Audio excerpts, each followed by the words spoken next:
Hi, പുതിയൊരു സ്വാഗതം. ഇന്ന് വന്നിരിക്കുന്നത് തിയേറ്ററിൽ പരാജയപ്പെട്ട് OTT റിലീസ് ചെയ്ത സിനിമ ഇടിയൻ ചന്തു. ഇടിയൻ ചന്തുവിൻ്റെ റിവ്യൂലോട്ടാണ്. ഈ ഒരു പടം ഈ അഭിനയിച്ചവരെക്കാട്ടിലും ഡയറക്റ്റ് ചെയ്തവരെക്കാട്ടിലും എല്ലാം വർക്ക് ചെയ്തവരെക്കാട്ടിലും കൂടുതൽ പ്രൊമോട്ട് ചെയ്തതെന്ന് പറഞ്ഞാൽ ഇതിൻ്റെ ആക്ഷൻ കൊറിയോഗ്രാഫർ പീറ്റർ ഹെയ്നെ പറ്റിയാണ്. പീറ്റർ ഹെയ്ൻ്റെ എന്ന് വെച്ചാൽ ഈ ഒരു പടം നമ്മൾ വിചാരിക്കും, പടം ഇറങ്ങുന്നതിന് മുമ്പ് വിചാരിക്കും ഇത് പീറ്റർ ഹെയ്ൻ്റെ പടമായിരിക്കുന്നത്. പീറ്റർ ഹെയ്നകത്ത് ആക്ഷൻ ചെയ്തിട്ടുണ്ട്. ആക്ഷൻ്റെ കാര്യമൊക്കെ ഞാൻ പറയാം. ഡയറക്ടർ ശ്രീജിത്ത് വിജയൻ, റൈറ്ററും പുള്ളി തന്നെയാണ്. സ്റ്റാറിംഗ് എന്ന് പറഞ്ഞാൽ വിഷ്ണു ഉണ്ണികൃഷ്ണൻ, വിദ്യയുണ്ട്, ജയശ്രീ, ലെന, ഈ ജോണി ആൻ്റണി, അങ്ങനെ കുറച്ച് പേരൊക്കെ ഉണ്ട്. വിഷ്ണു ഉണ്ണികൃഷ്ണൻ്റെ പടം എന്ന് പറഞ്ഞാൽ ഞങ്ങളുടെ ഏരിയയിലൊന്നും അതിന് ടിക്കറ്റ് കിട്ടാറില്ല. ടിക്കറ്റ് കിട്ടാറെന്ന് പറഞ്ഞാൽ ടിക്കറ്റ് ഭയങ്കര പാടായിരിക്കും. വേറെ ഒന്നും കൊണ്ടല്ല, ഷോ ഉണ്ടാവാറില്ല. സിനിമ കാണാൻ ചെല്ലുമ്പോൾ പറയും 2-5 പേരെ കൊണ്ട് വിളിച്ചോണ്ട് ചെല്ലാൻ പറയും. അങ്ങനെ ഷോ കിട്ടാറില്ല നമ്മുടെ അടുത്ത തിയേറ്ററിലൊന്നും. അങ്ങനെ ഇത് കാത്തിരുന്ന് അവിടെ ഷോ ഇല്ലാഞ്ഞ് കാത്തിരുന്ന് കണ്ടതാണ് ഈ ഒരു സിനിമ. പിന്നെ ഈ ഒരു സിനിമ കാണാൻ വേറെ ഒരു ഇതും കൂടെ ഉണ്ട് എന്ന് പറഞ്ഞാൽ ഇതിനകത്ത് ദീപ്തി IPS ഗായത്രി ചേച്ചി ഇതിനകത്ത് ഒരു റോള് ചെയ്തിട്ടുണ്ടെന്ന് നേരത്തെ കേട്ടിട്ടുണ്ടായിരുന്നു. അതൊക്കെ കൊണ്ടാണ് ഈ ഒരു സിനിമ കൂടെ കാണാനൊന്ന് താല്പര്യപ്പെട്ടത്. റിവ്യൂലോട്ട് പോവുകയാണെങ്കിൽ ആദ്യത്തെ ഒരു ഷോട്ട് വെച്ച് തന്നെ ഇതിൻ്റെ ഒരു നിലവാരം എനിക്ക് ഊഹിച്ചു. ആദ്യമേ എന്ന് പറഞ്ഞാൽ 2 പെൺകൊച്ചുങ്ങൾ തമ്മിൽ, 2 പിള്ളേർ തമ്മിൽ അടി കൂടുന്നതായിട്ട് കാണിക്കുന്നത്. ആ ഒരു ഷോട്ട് വെച്ച് തന്നെ എനിക്ക് എൻ്റെ ഒരു നിലവാരം പിടികിട്ടി. അത് കഴിഞ്ഞിട്ട് ഇടിയൻ ചന്തുവിൻ്റെ അച്ഛനായിട്ട് വന്നേക്കെന്ന് പറഞ്ഞാൽ ശ്രീജിത്ത് രവി. എന്തൊരു ഓവർ ആക്ടിങ് നോക്ക്. ഓവർ ആക്ടിങ്ങിൽ അങ്ങേയറ്റം. പുള്ളി മേടിച്ച പൈസയുടെ 10 ഇരട്ടി എക്സ്പ്രഷൻ ഇട്ടിട്ടുണ്ട്. പിന്നെ അതിൻ്റെ അമ്മയെന്ന് പറഞ്ഞാൽ ലെനയെന്ന് പറഞ്ഞാൽ ലെന അതേപോലെയൊക്കെ തന്നെ മേടിച്ച പൈസയ്ക്ക് ഇത് കാണിച്ചിട്ടുണ്ട് എന്ന് പറഞ്ഞാൽ ഉത്തരവാദിത്തം കാണിച്ചിട്ടുണ്ട്. ഒരു 10 ഇരട്ടി എക്സ്പ്രഷൻ വേറെ ഇട്ടിട്ടുണ്ട്. പിന്നെ ലെനയുടെ ക്യാരക്ടർ എന്ന് പറഞ്ഞാൽ എനിക്ക് ഇഷ്ടപ്പെട്ടില്ല. ഇടയ്ക്കൊക്കെ ഈ മേക്ക് ഓവറൊക്കെ ചെയ്ത് വരുന്നുണ്ട്. എനിക്ക് തോന്നുന്നു ഈ ഒരു വിഗ് മേക്കപ്പ് തന്നെ നോക്കുവാണെങ്കിൽ ലെനയ്ക്ക് ഇല്ലാത്തതുകൊണ്ട് എനിക്ക് ഈ വിഗ് അങ്ങ് എടുത്ത് വെച്ചിട്ടുണ്ട്. ഓരോ ഷോട്ടിലും വിഗിൻ്റെ സ്റ്റൈൽ വേറെയാണ്. ആ മേക്കപ്പ്മാരെങ്കിലും അതൊന്ന് ശ്രദ്ധിച്ചെങ്കിൽ നല്ലതായിരുന്നു. അത് കഴിഞ്ഞിട്ട് മേക്ക് ഓവറിൻ്റെ കൂട്ട് എനിക്ക് തോന്നുന്നു ഈ ഞാനാണെന്നോ ഈ ലെനയാണെന്നോ എന്ന് എനിക്കറിയത്തില്ല. എനിക്ക് തോന്നുന്നു ഇതേപോലെ ആരൻ്റെ അടുത്ത് എന്ന് പറഞ്ഞ് ഇത് ഓപ്പറേഷൻ ചെയ്ത് മുടിയൊക്കെ ഷേവ് ചെയ്ത് മുട്ട ഇടിച്ചോണ്ടൊക്കെ വരുന്ന കുറച്ച് സീനുണ്ട്. അതെനിക്ക് തോന്നുന്നു ഈ വിഗ് എടുക്കാൻ മറന്നു കാണും. അതായത് വീട്ടിൽ നിന്ന് ഇറങ്ങിയപ്പോൾ വിഗ് എടുക്കാൻ മറന്നു കാണും. അപ്പോൾ അതുകൊണ്ട് ചിലപ്പോൾ അടുത്ത ഷോട്ട് ഇല്ലാത്തതുകൊണ്ട് ചിലപ്പം മുട്ട അടിച്ചിട്ട് പപ്പടം ഒട്ടിച്ചിട്ട് അടുത്ത സീനിൽ തൊട്ട് നോർമൽ ഹെയർ വെച്ച് കാണിക്കാമെന്ന് വിചാരിച്ചായിരിക്കും ഇതിൻ്റെ ഡയറക്ടർ തോന്നിയത്. ഇതിൻ്റെ ഡയറക്ടറുടെ പേര് ഞാൻ പറയാൻ പോയി, ശ്രീജിത്ത് വിജയൻ എന്ന് പറഞ്ഞാൽ ഇതിനകത്ത് ഈ ഒരു +2 ലൈഫിനെ പറ്റിയൊക്കെയാണ് ഇതിനകത്ത് കാണിച്ചേക്കുന്നത്. ഇതിനകത്ത് പറഞ്ഞേക്കുന്നതെന്ന് പറഞ്ഞാൽ ഈ സ്കൂൾ പരിസരത്ത് ലഹരിയൊക്കെ വിൽക്കുന്നുണ്ടല്ലോ, അതിനെപ്പറ്റിയൊക്കെ ഇതിനകത്ത് സൂചിപ്പിച്ചിട്ടുണ്ട്.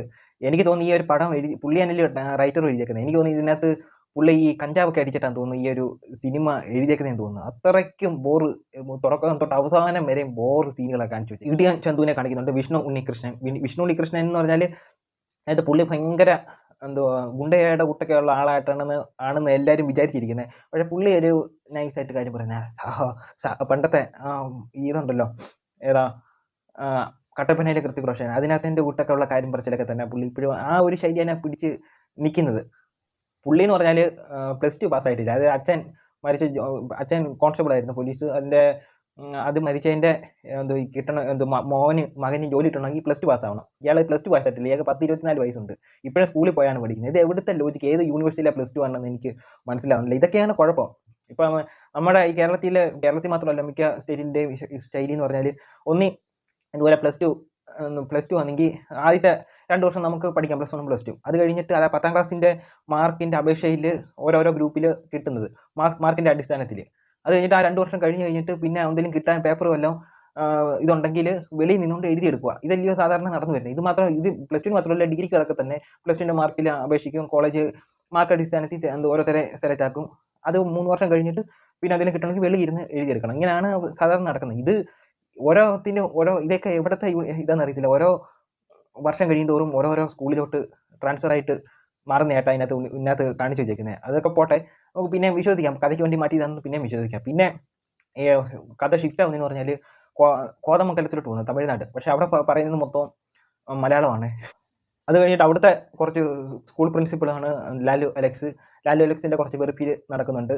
അത് കഴിഞ്ഞിട്ട് അതിനകത്ത് നമ്മൾ വിചാരിക്കും ഈ ദീപ്തി IPS എല്ലാവർക്കും ആ ഒരു ക്യാരക്ടർ എന്ന് പറഞ്ഞാൽ പണ്ടത്തെ പരസ്പരത്തിനകത്ത് ദീപ്തി IPS എന്ന് പറയുന്ന ക്യാരക്ടർ എല്ലാവർക്കും ഇഷ്ടമായിരിക്കും. എനിക്കും ആ ഒരു ക്യാരക്ടർ ഇഷ്ടമാണ്.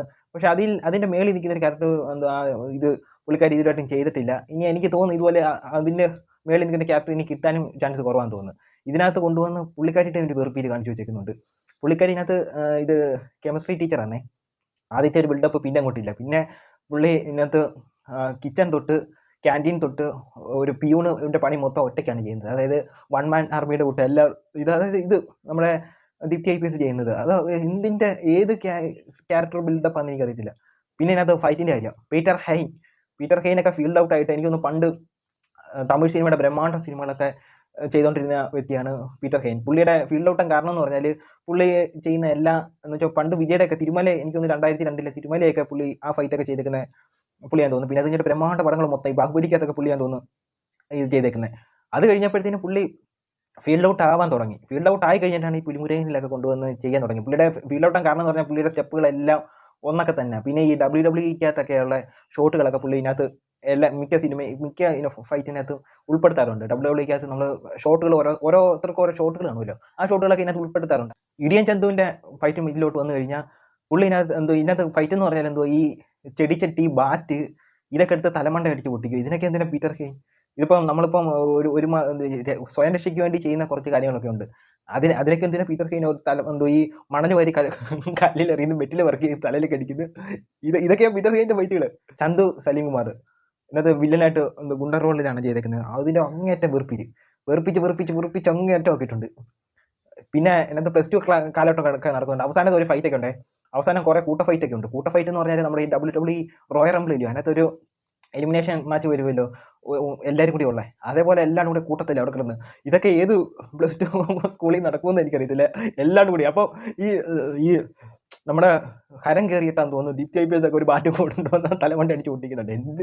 വിഷ്ണു ഉണ്ണികൃഷ്ണൻ അതെങ്കിൽ അവിടെ കിടന്ന് അടി മേടിക്കുന്നുണ്ട്. ഇടിയൻ ചന്തു അവിടെ കിടന്ന് നല്ലോണം അടിയും നെറ്റിക്ക് ചോര ഇതൊക്കെ കൊണ്ട് വിഷ്ണു ഉണ്ണികൃഷ്ണൻ അവിടെ കിടന്ന് അടി കൊള്ളുന്നുണ്ട്. ഇങ്ങനെയൊക്കെ കൊണ്ടുപോക്കാതെ ഒരു രീതിയിലും എനിക്ക് ഈ ഒരു കഥ ആസ്വദിക്കാൻ പറ്റിയിട്ടില്ല. പിന്നെ വേണമെങ്കിൽ ഒരു വട്ടം ചുമ്മാ ഈ കഥ എന്തുവാണെന്ന് അറിയാൻ വേണ്ടി ചുമ്മാ അതൊന്ന് കണ്ടിരിക്കുക, അല്ലാതെ ഒരു വട്ടം കണ്ടു കഴിഞ്ഞിട്ട് പിന്നെ ഇത് കാണാൻ കൊള്ളത്തില്ല. എനിക്ക് അങ്ങനെയാണ് തോന്നിയത്. എല്ലാ എണ്ണത്തിനെയും കൊണ്ടുവന്ന് അഭിനയിക്കാൻ അറിയാവുന്ന കുറേ പേരൊക്കെ ഉണ്ട് ഇതിനകത്ത്, അവരെ കൊണ്ടൊന്നും ഇതിനകത്ത് യൂസ് ചെയ്യാതെ ചുമ്മാ നശിപ്പിച്ച് കളഞ്ഞൊരു സ്ക്രിപ്റ്റ്. പിന്നെ ഈ വിഷ്ണു ഉണ്ണികൃഷ്ണൻ്റെ കാര്യം എന്ന് പറഞ്ഞാൽ പുള്ളി ഇതുപോലെ നല്ല കഴിവുള്ളൊരു ആക്ടറാണ്. പക്ഷേ ഇത് പണ്ട് ചൈൽഡ് ആക്ടറായിട്ട് വരുന്ന ആദ്യം ഞാൻ കൂട്ടുന്നില്ല, ചൈൽഡ് അല്ലാതെ ഏകദേശം മെച്യൂരിറ്റി ലെവലിൽ വന്ന് അഭിനയിക്കാൻ തുടങ്ങിയിട്ട് ഒരു 10 വർഷത്തോളമായി കാണും. കട്ടപ്പനയുടെ കൃതിക് റോഷൻ ഇറങ്ങിയിട്ട് എനിക്ക് 16-ലാണെന്ന് തോന്നുന്നു. ഏകദേശം 10 ഇപ്പോട്ടെ അത്രയെങ്കിലും വർഷമായിട്ടും പുള്ളിക്ക് നല്ലൊരു റോള് കിട്ടാത്തതിൻ്റെ കാരണം എന്ന് പറഞ്ഞാൽ ഇവർ തമ്മിൽ അതായത് പാർട്ട്ണർഷിപ്പ് ചെയ്യുന്ന ഒരു രീതിയുണ്ട്. അതായത് ബിബിൻ ജോർജും വിഷ്ണു ഉണ്ണികൃഷ്ണൻ, ഇവരാണ് ഈ വിഷ്ണു ഉണ്ണികൃഷ്ണൻ്റെ കഴിവും കൂടി കളയുന്നത്. വിഷ്ണു ഉണ്ണികൃഷ്ണൻ വേറെ ലെവലിൽ അഭിനയിക്കാൻ പറ്റുന്നത്. ഇതിനകത്തായാലും ചില എക്സ്പ്രഷനൊക്കെ പുള്ളി നല്ലതായിട്ട് ചെയ്തിട്ടുണ്ട്. ചിലതൊക്കെ ഉള്ളൂ പണ്ടതായിട്ട് കേൾക്കുന്നത്. വിഷ്ണു ഉണ്ണികൃഷ്ണനൊക്കെ വേറെ ലെവലിൽ ചെയ്യാൻ പറ്റുന്ന ഒരു ആക്ടറാണ്. പക്ഷേ ഇതുപോലത്തെ ഒരു കൂട്ടുകെട്ടി എഴുതുന്ന സ്ക്രിപ്റ്റുകളും ഇതിൻ്റെ കാര്യമല്ല പറയുന്നത്, പുള്ളി കൂടുതൽ ചെയ്തുകൊണ്ടിരിക്കുന്നത്. അതാണ് ഇയാളെ വേറൊരു ലെവലിലോട്ട് എത്തിക്കാത്തത്. ഇയാൾ വേറെ ഓരോരുത്തർ നല്ലൊരു ക്യാരക്ടർ റോളൊക്കെ നെഗറ്റീവ് റോളൊക്കെ നല്ല രീതിയിൽ പുള്ളി ചെയ്യും. അത് മാത്രമല്ല ഇതേപോലത്തെ റോളുകൾ ഇച്ചിരി ബിൽഡപ്പ് ചെയ്ത് വെക്കുന്ന റോള് നല്ലോണം ചെയ്യും. നമ്മുടെ വെടിക്കെട്ടിനകത്ത് ചെയ്ത് വെച്ചേക്കുന്നുണ്ടില്ലേ, ആ ഒരു റോളൊക്കെ അതുപോലത്തെ റോളൊക്കെ നല്ലോണം ചെയ്യും. പക്ഷേ നല്ല പേരുടെ കൈ കിട്ടണം. അല്ലാതെ എനിക്ക് ഈ ഒരു പടം ഒരു രീതിയിലും ആസ്വദിക്കാൻ പറ്റിയിട്ടില്ല. ഞാൻ നേരത്തെ പറഞ്ഞല്ലോ, ഒരു രീതിയിലും ആസ്വദിക്കാൻ പറ്റില്ല. ഇത്രയേ ഉള്ളൂ. അടുത്തൊരു വീഡിയോ വരുന്നവരെ.